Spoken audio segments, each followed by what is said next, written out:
700 வருஷம் பழமையான கோவில்ல தனியா ஒரு மனுஷன் வாழ்ந்துட்டு வராருன்னு சொன்னா உங்களால நம்ப முடியுதா? பூமியில தனிமைப்படுத்தப்பட்ட பகுதிகள்ல ஒன்றான திபெத்ல இருக்கக்கூடிய ரித்தியா கோவில்ல ஒரு துறவி வாழ்ந்துட்டு வராரு. எல்லா மக்களுமே சமூகத்தோட ஒன்றி வாழ ஆசைப்படுறதில்ல. சில பேர் பார்த்தீங்கன்னா இந்த சமூகத்தை விட்டு கொஞ்சம் பிரிஞ்சு தனிமையில வாழ ஆசைப்படுவாங்க. அவங்கள ஒருத்தர் தான் இந்த துறவி. திபெத்ல ஒரு தீவு இருக்கு. அது நகரத்துல இருந்து 100 மைல் தொலைவில் இருக்கு. அந்த தீவுல ஒரு துறவி வசிச்சுட்டு வராரு.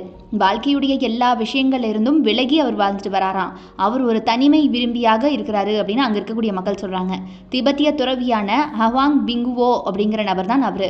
திபெத்துடைய எம்ட்ரோக் ஏரியில் இருக்கக்கூடிய ரித்தியோ கோவிலுடைய தற்போதைய பாதுகாவலராக இருந்துட்டு வராரு அந்த துறவி. திபெத்துடைய 3 புனித ஏரிகளில் ஒன்றாக கருதப்படக்கூடிய எம்ட்ரோக் ஏரியில் இருக்கக்கூடிய ஒரு தனி தீவில் இந்த கோவில் அமைஞ்சிருக்கு. துறவிகளுடைய தனிமை வாழ்க்கையை குறிக்கக்கூடிய சின்னமாகத்தான் இந்த கோவில் அங்கே பார்க்கப்படுது.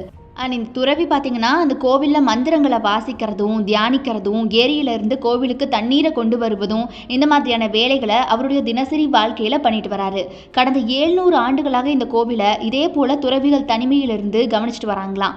அதில் இந்த அஹவாங் சமீபமாக தற்சமயம் இருக்கக்கூடிய துறவியாக இருந்துட்டு வராரு. இவர் இறக்கும் வரை அந்த கோவிலுடைய உரிமையாளராக இருப்பாராம்.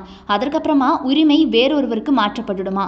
அமைதி மற்றும் தனிமையை விரும்புகிறவங்களுக்கு இந்த மாதிரியான வாழ தகுதியான இடங்கள் நிறைய இருக்கு திபெத்தில் அப்படின்னு சொல்லப்படுது. நீங்க பண்டைய பாரம்பரியத்தை பின்பற்றுவராக இருந்தாலோ அதை மதிப்பவராக இருந்தாலோ உங்களுக்கு இது ஏற்ற ஒரு இடம் அப்படின்னு சொல்லலாம். அது போக இங்க மருத்துவ வசதியும் இருக்குதான். இங்க பல நூற்றாண்டுகள் பழமையான பாறை ஒன்று இருக்குங்க. அது எல்லா நோய்களையும் சரி செய்யும் அப்படின்னு சொல்லிட்டு சில விதமான கதைகளும் உலா வருது. அது எந்த அளவுக்கு உண்மை அப்படின்னு நமக்கு தெரியாது. இந்த தீவுல திபெத்திய மான்கள் சுதந்திரமாக உலாவிட்டு வருது. இந்த தீவுலேருந்து நகரத்துக்கு நீங்கள் வரணும் அப்படின்னாலும் அதுக்கும் பார்த்தீங்கன்னா பல வழிகள் இருக்குதான். ஏரியில் வாத்துக்கள் நீந்தக்கூடிய காட்சிகளை நீங்கள் இங்கே பார்த்தீங்கன்னா கண்கொள்ளா காட்சியாக இருக்குமா. ஸோ இந்த மாதிரி திபெத்தில் ஒரு இடம் இருக்குது. அங்கே 700 ஆண்டுக்கும் மேலே இருக்கக்கூடிய கோவிலில் தனிச்சு ஒரு துறவி வாழ்றாரு அப்படிங்கிறது எவ்வளோ இன்ட்ரெஸ்டிங்காக இருக்குதுல்ல. இதை பற்றி நீங்கள் என்ன நினைக்கிறீங்க அப்படிங்கிறத மறக்காம கமெண்ட் பாக்ஸில் கமெண்ட் பண்ணிவிடுங்க.